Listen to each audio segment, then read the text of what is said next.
What's up, Latino Nation? My name is Tony Delgado, and welcome to Latino Wall Street Live here on the FinTech TV network. And today we have a really special guest.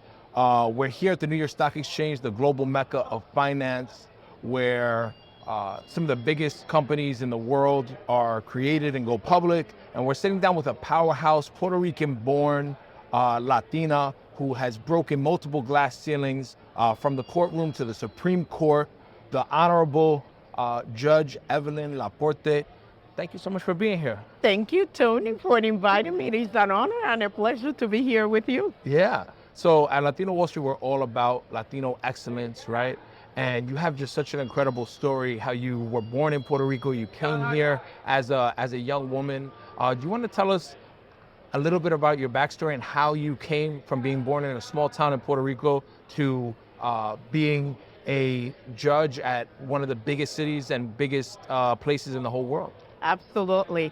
I was born and raised in a very small town in Puerto Rico. It wasn't even on the map until recently. It belongs to Juanadías, the city next to Ponce. I grew up and was born in there.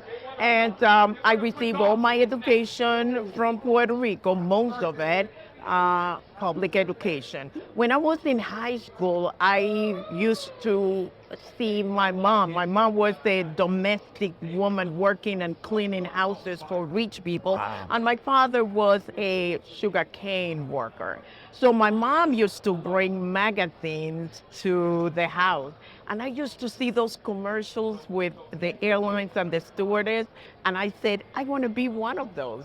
So after the year and a half from Inter-American University in Puerto Rico, I said, Mom, I want to go to New York and become a flight attendant. And that's how I came here to be. When I was almost on my 20s, I came here just to be a flight attendant and see the world. And to search for the American dream, right? And to search for that American dream and not knowing what God had in store for me. It had other plans for me. Yeah, so how did you go from trying to be a flight attendant to then becoming a judge? Well, in the and getting into law? Yes, in the beginning when I came here with my dream, I interviewed with a number of airlines, but I was rejected, obviously. I wasn't able to speak English because I didn't know the language. Wow. So heartbroken, devastated, and disappointed, I decided to go back to college, continue my college education, in the meantime, learn English so I could fulfill my dream of becoming a flight attendant. It was painful, Tony, learning English at that age through college while you are taking your college classes and trying to understand what's going on. It was devastated. Most of the time, I was lost. And did you have family or friends or support? Who did you even know in New York? I had, well, most of my family was in Puerto Rico, my mom and dad, and I had a sister here that I came and joined. She received me and I was living with her because obviously I didn't have that much income. So I think. And why didn't you quit? Why didn't you just say, oh, I'm gonna go back to Puerto Rico and just quit? My father, I said, he was a sugarcane worker, but education was not an option that I should refuse or reject. Education was very important in my family. And don't get me wrong, I come from a family of teachers. And in my neighborhood, most people that got government jobs or those type of jobs, they were either teachers or nurses, because that was the way to get out of the poverty that we were living in. I'm not ashamed of being raised and grew up the way I did. It's just like we were always wishing and hoping for better. And that's exactly what I came in here. I thought being a flight attendant was going to give me a better life. Besides that, I could see the world. My family could not afford to send me different places. And then going to college, learning the English wasn't easy. My family, my sister that I was living with, she only spoke English and she didn't know much about the system, the educational system. So I learned by trial and error. And during my year, it took me about 10 years, Tony, to graduate and to feel a little bit comfortable with the English language. During those 10 years, I was attending college at night, full time, always. And during the day, sometimes I was employed, sometimes I was unemployed, sometimes I was on welfare, on food stamp, sometimes I have, different type of job. But it didn't matter what happened to me, my life during the day, I never quit school because I saw that was my key to my success. I didn't know where I was going. Most of the time, I didn't know what I was doing because I was so engulfed and engaged on trying to learn the English language that I felt isolated at times. I felt stupid at times because the more I practiced, the more I did, I didn't see any progress. At one point, I was put in academic probation. They were going to kick me out of school. And I go, no, that's the end of it. And many doubts. I thought I was never going to be able to learn the language and fulfill my dream. But along the way, things kind of like in your life take turns and you don't know where it's taking you. So while attending college, I took classes. And then I took some classes that I became like law background. And that's when I started becoming interested in the law. And it was fascinating to me to the point I started at Bronx Community College. Then I transferred to Lehman College because I thought I was going to do some type of politics background. And then I ended up, when I became more interested in the law, then I found John Jay College of Criminal Justice that specializes on that. That's where I graduated from. I received my bachelor's degree and my master's degree from John Jay College. And then while I was doing my bachelor's degree, at the end, I decided to do the audacity thing to go to law school. Once again, no money, didn't know where to go, who to ask. I'm just going to keep going. Just keep going. Because I said, and I wasn't really sure about myself. My doubts, I wasn't confident at all. I have limited belief. I didn't have anyone. People talk about mentors. Tony, I knew about the word mentor like 10 years ago. So I did it basically by myself. Yes, I have the support of my family, but they could only support me so much. Yeah, they would just make sure you're not homeless. Exactly. But not much more, yeah. But they couldn't support me with money. They couldn't support me with, telling me where to go, what to do. And at that time, there was no internet. There was no internet. Yeah. There was no AI. There was no ChatGPT. There was none of that. And everything has to be done through the newspaper, or if you were at the right time, in the right place, maybe someone will give you some information. Yeah, ask a stranger. Exactly. Ask somebody. Yeah. Ask, and maybe someone will do something for you. So most of the time, I felt like I was reinventing the wheel. That's what I think it took me so long, because I didn't know much of anything. But I didn't stop. I kept going. And I never said, oh, I want to be a lawyer, I want to do this, I want to do that. I just said, I want to learn the English language so I could compete in the world with a job that I could maintain and help my family. That was my goal. How important do you think that is to learn English? Like for all the Latino immigrants that they're coming to this country and they want to chase the American dream or grow in business, how important do you think that was for you? It is important. It is very important, Tony. Learning the English language, and listen, you don't have to learn it perfect. Still today, I don't speak a perfect English, but who cares? I ended up in the Supreme Court. Today, I am CEO of a company called Total Faith Network, and I could compete with anyone. But learn it. Learn enough that will give you that confidence to go forward and do whatever you do, because Latinos, we're very passive and we don't like to cause trouble and we don't like to do things not to embarrass ourselves. I was there.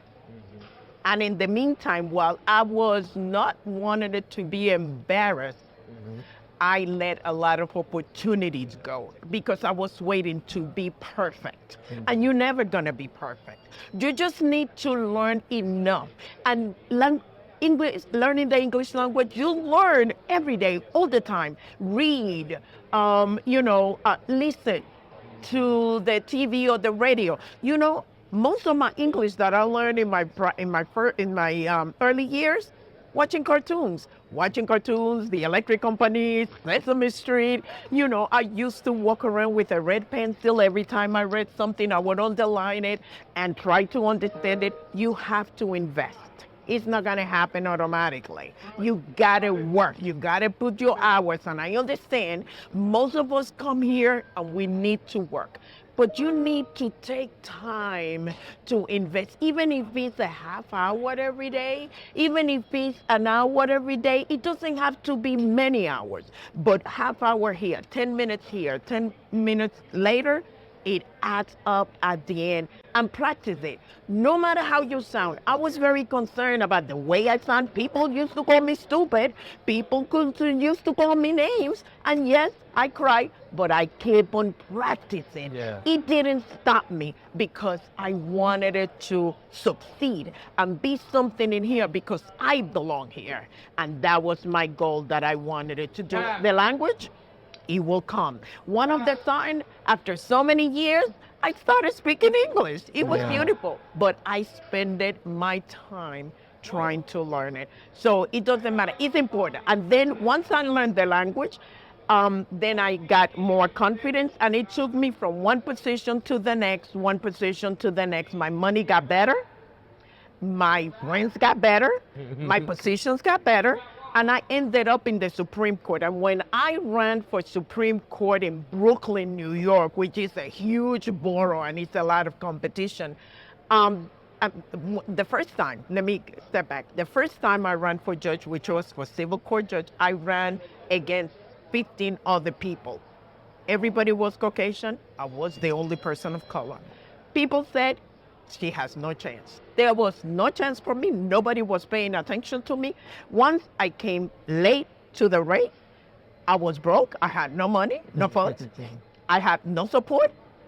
But the more people told me, you cannot do it, you won't make it, the more convinced and the more committed I was to do it. You know why? Because I saw an opportunity. And I saw an opportunity not only for me, but I saw an opportunity for my community. Because sometimes you just cannot allow people to tell you that you cannot do it. You can't.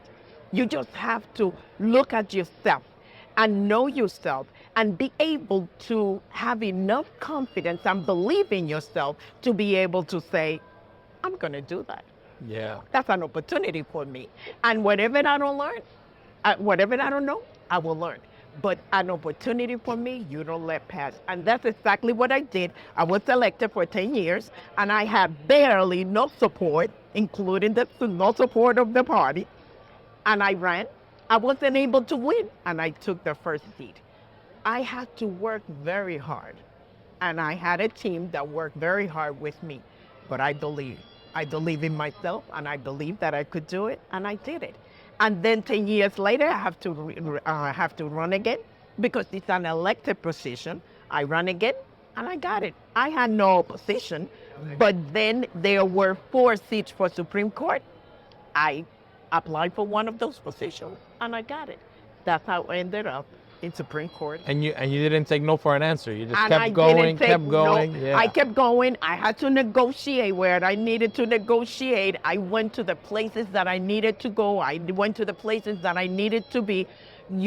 Sometimes you just have to do things that are uncomfortable, and you have to get out of the comfort zone. You have to feel that you need to do that. You need to be confident. Listen, confidence is very important in people's life.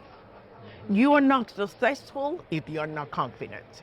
And our Latinos have so much talent, so much to give, so much to offer, but because we are held back, waiting for the right moment and waiting for the right time and waiting to be ready, or waiting for permission, or right? waiting for permission. And it's like, no, you have to take it. Exactly. Sometimes you just have to go, that is for me. You have to claim it and go for it. And let me tell you, you're going to face challenges. Even in my late career as a Supreme Court judge, I faced challenges. That is only a, how do you say it? Challenges are only a dent on the road. It's not the end of the road. But we have to understand that Latinos and humans, we were born to be amazing, and you have to believe in yourself. Because the question is not, and I love quotes. Quotes give me hope. Quotes give me strength. Quotes energize me. So I'm always looking for quotes, positive quotes. And I read one not too long ago by Ryan, I don't remember the last name. This person said, the question is not who's gonna let you. The question is who's gonna stop you. So who's gonna stop me? No one. What's gonna stop me? No one. And I speak with an accent, and a heavy one. Sometimes it becomes softer than others, but it doesn't matter. I could compete and I could do anything anybody else does. At times, and let me tell you this, there were times in my life when I was an attorney that I was acting like a paralegal to my coworkers because I didn't feel confident enough to do the work, that I stayed behind the scenes. While they were succeeding and accelerating, I was behind the scene. But one day I said, this cannot go on anymore because I know I could do this work. Yeah. And I did it. Then my career took off as a prosecutor. I prosecuted cases even that there were high profile cases. And I did, even with my whatever language. I became a public speaker. Today I am a public speaker, even with not my so perfect English. And I have done so much. I have done so much in my career that I never envisioned. I never dreamed of becoming a judge because I never saw anyone on the bench that looked like me or sounded like me. So everybody that I saw was a perfect speaker and Caucasian, and they spoke the language perfectly, and they were perfect. I wasn't considering myself perfect. So I never saw myself there. But one day, I go like, LaPorte, wait a second. You can't do that work just as well as they do, even better. You can't do the work. And that's when I decided in 2004, run for judge, and I got it. It takes just that simplicity to believe in yourself and go after what you want. And remember in the beginning I told you I came here to be a flight attendant? I'm looking to apply to some of those airlines and see what happens. Let them tell me no. That's funny. So you had a long career in criminal justice, in the justice system, and I'm sure as a prosecutor and also as a judge, you've seen many Latinos be sentenced to jail. You've seen a lot of the worst outcomes in society. What do you think in the system is broken, and if you were in charge, how do you think we could fix it if you had a magic wand? How can we fix the justice system? The thing is that the system is complicated, and it takes a lot of different parts to fix it, because the system is not the court system only. It has different departments. It has the probation departments. It has the court officers department. It has corrections department. It have other departments that come in and give services depending on the person's need. The first thing that we need to do, that the system needs to do, that is being done right now, is to work more in collaboration with each other. Remember, the laws, the judges have to follow guidance, which is on the penal law, the sentencing law. And as long as the judges remain within that period of the sentencing laws, it's okay. Sometimes we believe that maybe in a particular case, the person is being sentenced so harsh, but there are a number of factors that has to be taken into consideration. Well, it's hard because you don't want to be too lenient, because then you have criminals, you have bad people that are going free and hurting people, hurting honest people. But then on the other side, they say that you're too stringent and you're being too hard on the criminals. So what's the balance? I mean, the United States, we have the highest level of incarceration, but at the same time, there is a lot of crime. So how do we find that balance in the community? Well, the thing is that it's hard to say, believe me. It's hard, but the court system is always looking to find balance and to find ways in how to be fair to the victim and also be mindful of the type of defendants that comes before us or before the court, to make sure that they get the right day in court. It is difficult because, as I said before, it's not only one aspect of it, it's different aspects. And yes, the United States is the country that incarcerates more humans than anyone in the world, and I hope that has to change. It has been changing, but slow pace, because there are a lot of people that comes through the system that do not need to be incarcerated. They need programs. They need more attention. For example, people with drug addiction, people with, how will you say, alcohol problems, people with mental problems. Yeah. All those people don't belong in jail incarcerated. But on the other hand, they still are they're still a risk to society. You have to so balance. Exactly, you have to balance, because at the same time, I have a responsibility to keep your community safe as well. Yeah. And sometimes that's not that easy to detect. So the judges are the last straw in the system, but we are the ones that carry the most responsibility when it comes to a decision. Even though the prosecution brings the case and the defense attorney defended, but the court has the ultimate say as to how a case, what's going to happen in a particular case. Not always it has its way, but it has a lot of input into it. And there are many times that the judge cannot do anything without the feedback or the permission of the prosecution. So because that's the way the law is. But once again, and in answer to your question, most of the people that comes before, at least in Brooklyn, and I know in other boroughs, that comes through the court system are Black and Latinos, Black and brown. Yeah. So that's why we have to make sure that we elect people that understand why this particular person or this particular group behave this way. Because it's not only that we look at the crime that was committed. Sometimes people are arrested because they are in the wrong place at the wrong time, hanging out with the wrong people, or maybe with the wrong influence, or maybe they don't know any better, or maybe, who knows, something from their mind is not working. So we have to look at those scenarios and look for ways to resolve the problem in a way that is going to be not so...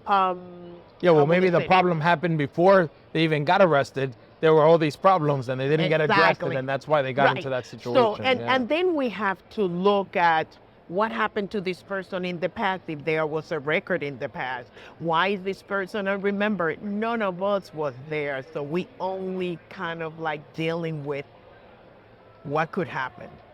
But I also have a responsibility to the community to keep a community safe, and then they also, at the same time, I have to look for ways on how that person could receive a program or a benefit from the court system to make him not to do this or to help him not to do this crime again. Some people make it, other people don't.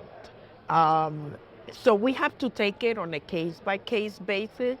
But I am glad that the city of New York recognized that crimes that are not so violent in nature, they don't need to be for those people to be incarcerated.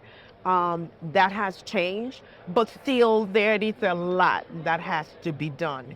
And now with the help of the artificial intelligence, maybe we could get some answers as to how to go by it. Also, we could look at the court system history in terms of updated a lot of things, services and programs that have been put in place, and they were, functioning the same way they functioned 30, 40 years ago, and time has changed. So it's a lot of pieces that we have to put together, and it's not easy, Tony. It's not a simple solution. I know we're running low on time. If you could give a little bit of advice to all the young Latinos who maybe they were in a situation similar to you, they're 18, they're 19, they're coming to this country for the American dream, what advice do you give to them? Follow your path, follow your dream, and never give up. There's going to be times, Tony, that you're going to have hard times. You're going to have challenges. You're going to have financial problems. You may not have family support. You may not think that you are worth taking the chance, that you are wasting your time. You may not believe in yourself at times because you do things and you don't see any progress. But to all of you, I say, never give up. Listen, the more you do, life is about learning. It's a pattern. The more you do something, the better you learn it. And when it comes time, you will be in a place where you will be comfortable with what you're doing, and you will see the progress that you're making. In my life, at times, for years, I didn't see that I was making any progress, and I thought I was wasting my time. All of the sudden, I didn't realize the progress that was happening in myself and in my life because I was too concentrated on the negative as opposed to the positive. But invest in yourself. Take time to learn. Be patient. Face the challenge. Ignoring a challenge in your life is not going to resolve it. It's going to pile it up. Because if you don't do something that is your dream and your path, you still have to make a choice. And the choice might not be something that you'll be happy with. If you keep on doing what you're doing, trust me, I will guarantee you that you get what you want. But be patient, follow your dream, never give up, and ask questions. We don't ask questions, ask for help. I was afraid to ask for help, but now there are so many things out there that can help you. But you have to invest in yourself. Very important. Invest time and money. Get things for free. There are a lot of things for free at this point on the internet that you could use. But there are times that you need to pay for something better in order to benefit you more. So that will be my advice to them. Well, thank you so much, Judge. I appreciate everything that you do, and thank you for being on the show, my love. You're very welcome. Thank you.